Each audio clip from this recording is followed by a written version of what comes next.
بیوی کا قتل کیا، لاش کے ٹکڑے ٹکڑے کیے اور انہیں پریشر کوکر میں پکا کر مختلف علاقوں میں پھینک دیا۔ تلنگانہ کے حیدرآباد میں دل دہلا دینے والا واقعہ۔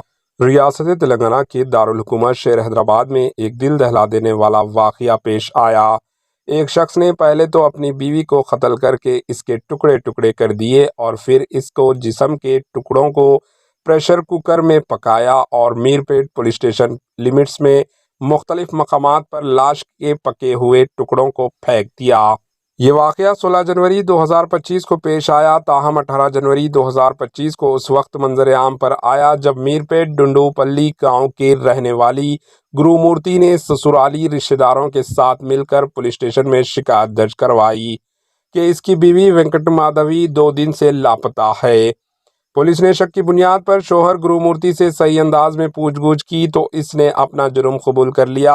اس نے بتایا کہ بیوی کو قتل کر کے اس کی لاش کے ٹکڑے ٹکڑے کیے اور جسم کے مختلف پارٹس کو کوکر میں پکایا، پھر انہیں مختلف مقامات پر پھینک دیا، تاہم قتل کا پتہ نہ چل سکا۔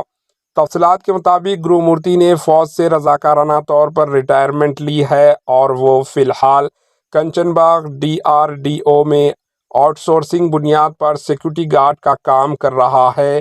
اس کی شادی 13 سال قبل وینکٹم مادھوی سے ہوئی تھی اور اسی جوڑے کے 2 بچے ہیں۔ Bureau report AHN news.